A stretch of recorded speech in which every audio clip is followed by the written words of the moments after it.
Hi viewers, ఈ వీడియోలో తెలంగాణలో ఉండే ప్రతి ఒక్కరికి రేషన్ కార్డుకు సంబంధించి ఈ నెల 28 నుంచి ఇవ్వబోతున్నారు. దీనికి సంబంధించి వచ్చిన న్యూస్ అయితే ఇప్పుడు చూపిస్తాను. 6 గ్యారెంటీలకి ఒకటే అప్లికేషను. అదేవిధంగా ప్రతి 100 కుటుంబాలకి ఒక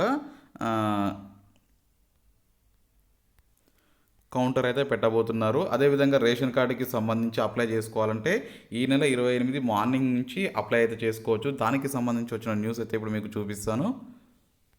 ఇక్కడ చూసుకున్నట్లయితే కొత్త రేషన్ కార్డులు ఎప్పుడంటే ఈ నెల 28 నుంచి జనవరి 6 వరకు 6 గ్యారెంటీ దరఖాస్తులు స్వీకరిస్తాను. వాటికి తెల్ల రేషన్ కార్డులు అర్హతగా ప్రభుత్వం నిర్ణయించింది. రేషన్ కార్డులు జారీ చేసే వరకు వేచి చూస్తూ 6 గ్యారెంటీలను అమలుకు ఆలస్యం అవుతుంది. ఈ ఉద్దేశంతో 6 గ్యారెంటీల ఆర్జీలను స్వీకరించిన తర్వాత కొత్త రేషన్ కార్డులు దరఖాస్తు తీసుకోవాలని చెప్పేసి సర్కార్ అయితే యోచిస్తుంది. అయితే ఇప్పుడు ఒకవేళ 28 నుంచి మీ సేవలు అయితే తీసుకునే వెసులుబాటు అయితే కల్పిస్తామని చెప్తున్నారు ఆల్రెడీ కూడా.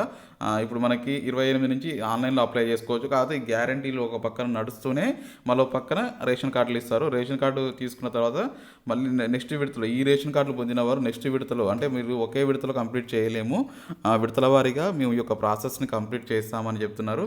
అంటే మొదటి విడతలో ఇప్పుడు రోజుకు 2 విడతలు ఉంటాయి. ఒక మొదటి విడతకి అంటే మొదటి రోజు ఉదయం మార్నింగ్ నుంచి మధ్యాహ్నం వరకు ఒక విడత, రెండవ విడత మార్నింగ్ మధ్యాహ్నం నుంచి ఈవినింగ్ వరకు. అంటే మొదటి విడతకేమో ఎంఆర్ఓ ప్రాతినిధ్యం వహిస్తే రెండో విడతకి ఎంపీడీఓ ప్రాతినిధ్యం వహిస్తారు. ఇట్లా మనకు మల్టిపుల్గా రోజుకు ఒక్కొక్క 100 కుటుంబాలకి ఒక కౌంటర్ చొప్పున ఏర్పాటు చేస్తూ ఈ గ్రామ సభల ద్వారా అప్లికేషన్స్ స్వీకరిస్తారు. ఈ అప్లికేషన్స్ స్వీకరించే టైంలో ఖచ్చితంగా అక్కడ హెల్ప్ అయితే ఉంటుంది. గ్రామ సభల నుంచి అంగన్వాడీలు కానీ ఆయా వర్కర్లు కానీ వీళ్ళంతా హెల్ప్ చేసే అవకాశం ఉంటుంది. కొత్త రేషన్ కార్డులు మాత్రం ఈ నెల 25 మార్నింగ్ నుంచి మీ సేవనికి వెళ్ళేసి అప్లై చేయండి. వెళ్ళేటప్పుడు మాత్రం కంపల్సరీగా మీ యొక్క ఇన్కమ్ సర్టిఫికేట్ కంపల్సరీ ఉండాలి. నెక్స్ట్ ఆధార్ కార్డ్ కంపల్సరీ ఉండాలి. సో మనకి దీన్ని అప్లై చేయడానికి పైన ఫస్ట్ మీరు ఎవరైతే అప్లై చేస్తారనుకుంటారో ఆ యొక్క రేషన్ కార్డు ఫస్ట్ మీకు బిఫోర్ ఉన్న రేషన్ కార్డులో మీరు రిమూవ్ చేసుకోండి. ఫస్ట్ రిమూవ్ రిక్వెస్ట్ పెట్టుకున్న తర్వాతనే కొత్త రేషన్ కార్డు ట్రై చేయండి. అంతేగాని ఆల్రెడీ అందులో మెంబర్గా ఉండి నాకు కొత్త రేషన్ కార్డు కావాలని మీరు వెళ్తే మాత్రం వచ్చే రేషన్ కార్డు అయితే రిజెక్ట్ అవుతుంది. కాబట్టి గుర్తుపెట్టుకొని ఈ యొక్క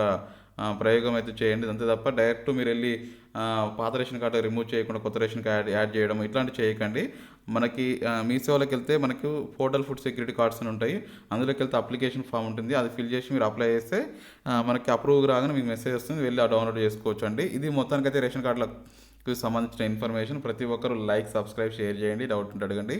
thank you for watching. Have a nice day.